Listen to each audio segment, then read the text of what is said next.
potes, c'est ça d'aujourd'hui, on se retrouve pour une toute nouvelle vidéo. J'espère d'abord que votre confinement se passe super bien. Donc là on part sur un top 10 des meilleurs brawlers. Donc j'espère que ça va vous plaire. On commence tout de suite par le 10ème. Mais tout d'abord, n'hésitez pas à vous abonner et à activer la cloche, c'est super important. Allez, on va pas perdre plus de temps, c'est parti. Effectivement, Tick fait partie de ce classement car sur la distance, il fait beaucoup de dégâts. Malheureusement, je ne le mettrai pas plus haut parce que en termes de corps à corps, vraiment, dès que tu le possèdes en corps à corps, tu te fais exploser avec parce que il peut pas gérer et tout. Donc moi, je le mets à la 10ème place, qui est déjà très très bien pour un perso de poste de combat. Donc on passe tout de suite au 9ème, c'est parti. Effectivement, Colt est à la 9ème place. D'ailleurs, vous pouvez voir que là, passe de combat, je sais pas si... Moi, selon moi, vraiment, Colt, il fait partie des 10 meilleurs brawlers, tout simplement parce que son ulti, il fait beaucoup de dégâts. Ses tirs normaux, ils font également beaucoup de dégâts.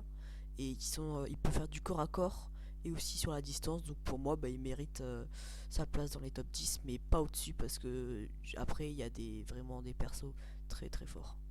Continuons sur nos passes de combat avec Elisa, qui est vraiment... enfin, elle est trop forte en fait. C'est-à-dire qu'elle met masse de dégâts avec son poison. Son ulti, il est hyper utile. Enfin, franchement, je le mets à la 8ème place tout simplement parce que, voilà, je trouve qu'elle mérite sa place. Et oui, le 7ème n'est d'autre que le colosse épique Frank, qui vraiment, il a un ulti. Donc, pour ceux qui ne le connaissent pas, son ulti, il permet d'immobiliser les gens. Ensuite, il possède, je crois qu'il a la plus grande vie du jeu, si je me trompe pas. Et ensuite, il fait il fait masse de dégâts. Donc voilà, pour moi, parfait. Et oui, à la 6ème place, je mets Corbac, tout simplement parce que je pense que Corbac mérite sa place de légendaire. Je ne pourrais pas dire le contraire parce que sa vitesse, mais malheureusement, son ulti et ses dégâts ne sont pas assez puissants, comme j'ai pu le dire sur une autre vidéo. Donc n'hésitez pas à aller la voir. Donc ses dégâts et tout, enfin, il mérite pas le top 3 ou alors le top 5. Donc voilà, déjà la 6ème place, je trouve ça très bien, il fait partie du top 10. Donc on passe tout de suite au top 5 avec le 5ème qui n'est autre que Daryl. Effectivement, ça peut en choquer certains que Daryl déjà soit dans le classement et qu'en plus il soit à la 5ème place devant d'autres persos comme Corbac. Mais tout simplement, je le mets à cette 5ème place parce que je trouve qu'il a subi un boost, mais monumental. C'est-à-dire que maintenant ses dégâts ils font 1500 par balle. Attention qu'il y a 3 coups. Vous one-shotter presque tous les brawlers. Ensuite, son ulti permet de rattraper ses adversaires s'ils essayent de s'enfuir. Donc pour moi, c'est la 5ème place. Donc voilà, on passe tout de suite au 4ème. Emery, la dernière brawler légendaire en date. Donc franchement, elle est vraiment forte. C'est-à-dire que ses dégâts, ils sont vraiment pas mal. Je trouve qu'elle fait pas mal de dégâts, elle va plutôt vite. Ensuite, son ulti, elle se permet de se rendre invisible sur une zone. En plus, elle peut attaquer ses adversaires. Donc pour moi, elle mérite très clairement la 4ème place. On passe tout de suite au top 3. Et là, c'est du lourd qui arrive. Et oui, à la 3ème place, nous avons Penny. Et là, je pense que on est à peu près tous d'accord. C'est-à-dire que Penny, elle est limite parfaite. C'est-à-dire que elle a une tourelle, ce qui permet de la protéger. Et en même temps, elle fait beaucoup de dégâts. Ensuite, c'est une snipeuse, sauf que ça peut faire de corps à corps s'il y a des ennemis derrière, parce que ces pièces, elles font genre, je sais pas si elles font pas 2 fois plus de dégâts limite que